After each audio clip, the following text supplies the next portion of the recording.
Olá, meus amigos e olá, minhas amigas. Muito bom dia, muito boa tarde, muito boa noite. Vai depender do horário em que você tiver a oportunidade de assistir a este vídeo. Sejam muito bem-vindos mais uma vez a este canal de interatividade com o mundo da informação esportiva. Esta é uma produção da Web Rádio e Web TV Antenada Net, com a equipe de esportes Os Antenados no Lance. Eu sou Luciano Sena. Hoje é sexta-feira, dia 18 de março de 2022. Estamos aqui diante desta paisagem tropical, natural e abençoada por Deus, como já nos acostumamos a estar. Aí vocês percebem algumas poucas pessoas curtindo a Praia das Lagoas, aqui em Ponta Negra, município de Maricá, região metropolitana do Rio de Janeiro, num dia ensolarado, de temperatura em torno dos 27 graus aqui neste ponto onde estamos. Vocês percebem também as ondas um pouco agitadas, venta um pouco aqui no local, numa boa umidade relativa do ar, em torno dos 34%. Então estamos aqui para abordarmos os principais noticiários e acontecimentos do mundo esportivo. E aí, pessoal, beleza? Tudo bem com vocês? Bem-vindos, hein? Quero desde já agradecer a quem terá a oportunidade de assistir esse vídeo. Meu muito obrigado ao prestígio e ao apoio que vocês têm dado a esse trabalho, nessa produção. Muito bem. Começamos destacando o futebol. Ontem, jogo atrasado da sexta rodada do Campeonato Paulista. Começamos pelo Paulistão 2022. Ontem, um derby atípico, disputado no estádio Allianz Parque, em São Paulo, casa do Verdão, casa do Palmeiras. O encontro entre dois treinadores portugueses, o Abel Ferreira pela equipe do Verdão e o Vitor Pereira pela equipe do Corinthians, algo que não acontecia desde 1966, quando as duas equipes tiveram a oportunidade de ter treinadores estrangeiros comandando suas respectivas equipes. E ontem, olha, uma arbitragem contestada, pelo menos por parte da torcida de ambas as equipes, né? O árbitro jovem Matheus Delgado Candansan, de 23 anos, esteve com uma super responsabilidade de conduzir esta partida. E ontem, dois pênaltis discutíveis, marcados, obviamente, confirmados pela arbitragem de vídeo, mas que ficaram com aquele gostinho de reclamação de ambos os lados. O primeiro pênalti, que originou o primeiro gol da partida através de Rafael Veiga, que abriu o marcador para a equipe do Palmeiras no primeiro tempo. O Corinthians chegou ao empate na segunda etapa, também através de um pênalti discutível, convertido pelo Roger Guedes. Então, muita reclamação de ambos os lados, tanto na marcação do primeiro quanto do segundo pênalti. Mas o volante Danilo do Verdão deu números finais à partida, também no segundo tempo, decretando mais uma vitória do Palmeiras. Em que campanha faz o Verdão, que chegou com a vitória de ontem a 29 pontos, líder absoluto. E possui a melhor campanha, indiscutivelmente, no Campeonato Paulista. O Verdão, que já estava classificado à fase de quartas de final, assim como o Corinthians, né?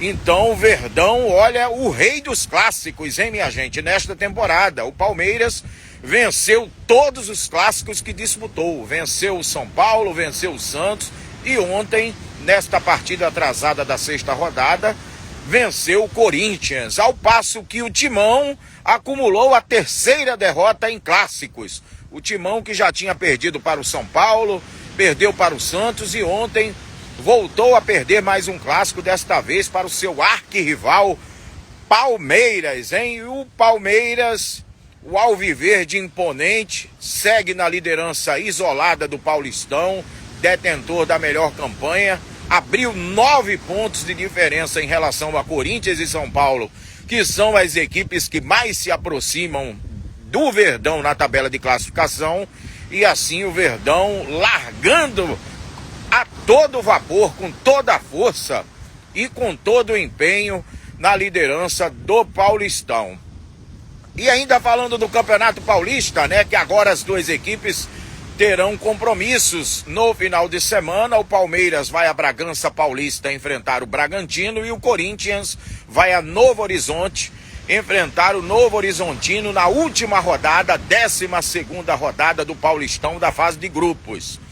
E o Santos, hein? O Santos tem um compromisso importante também no final de semana diante do Água Santa, e olha, se perder, a equipe do técnico Fábio Bustos, olha, tá numa situação delicadíssima, inclusive correndo risco de rebaixamento, hein? Vai depender de vitória, se tropeçar vai depender da combinação de outros resultados. Então uma situação delicadíssima para a equipe do Santos, um gigante do futebol paulista e brasileiro, mas que na atual temporada encontra-se numa situação realmente muito delicada. Bom, agora a gente destaca o futebol carioca. Falando do Flamengo, ontem foi dia de apresentação do terceiro reforço da temporada, o zagueiro Pablo. Foi apresentado ontem à tarde no Ninho do Urubu, concedeu entrevista coletiva e disse que não medirá esforços, que dará tudo para defender a camisa do Flamengo, o jogador que enalteceu inclusive a estrutura que conheceu, ele que inclusive já foi regularizado, já está apto a participar das próximas partidas do Flamengo. O Flamengo que segue a sua preparação para o jogo da volta próximo domingo às 4 da tarde no Maracanã contra o Vasco, jogo da volta da primeira semifinal, hein? O Flamengo que venceu na última quarta-feira a equipe do Vasco por 1-0 com gol de Gabigol cobrando pênalti no primeiro tempo. E ainda falando do Flamengo, o meia chileno Arturo Vidal, olha, ele deu uma entrevista para o canal TNT Esportes do Chile, revelou que o seu ciclo na Europa pode estar se encerrando, e ele que inclusive vestiu a camisa do Flamengo nessa entrevista bastante interessante. Você pode acompanhar acessando os arquivos na internet. O Arturo Vidal, jogador de 34 anos, meia chileno, que não enfrentará a seleção brasileira na próxima partida da seleção brasileira, porque ele está suspenso. O Chile que enfrenta o Brasil no próximo dia 23 no Maracanã, em jogo válido pelas eliminatórias sul-americanas para a Copa do Mundo deste ano. No entanto, o vice de futebol Marcos Braz, ontem, por ocasião da apresentação do zagueiro Pablo, ele meio que deu uma desconversada. Quando perguntado sobre a situação do Arturo Vidal, se teria uma espécie de contato, se o Flamengo já teria contactado o jogador, ele desconversou, desmentiu, a bem da verdade, falando que não tinha qualquer acerto, que não tinha qualquer conversa em andamento, mas a gente sabe que no mundo do futebol tudo pode mudar, né? Então, Flamengo muito cauteloso nesse momento. Seria uma bela contratação, né? O meia chileno Arturo Vidal, de 34 anos, que revelou estar chegando ao fim o seu ciclo no futebol europeu. Agora a gente fala do Fluminense, hein? O tricolor das Laranjeiras, nesse período pós-eliminação da Libertadores. O Fluminense que desembarcou ontem no Rio de Janeiro, olha, num cenário lamentável, hein?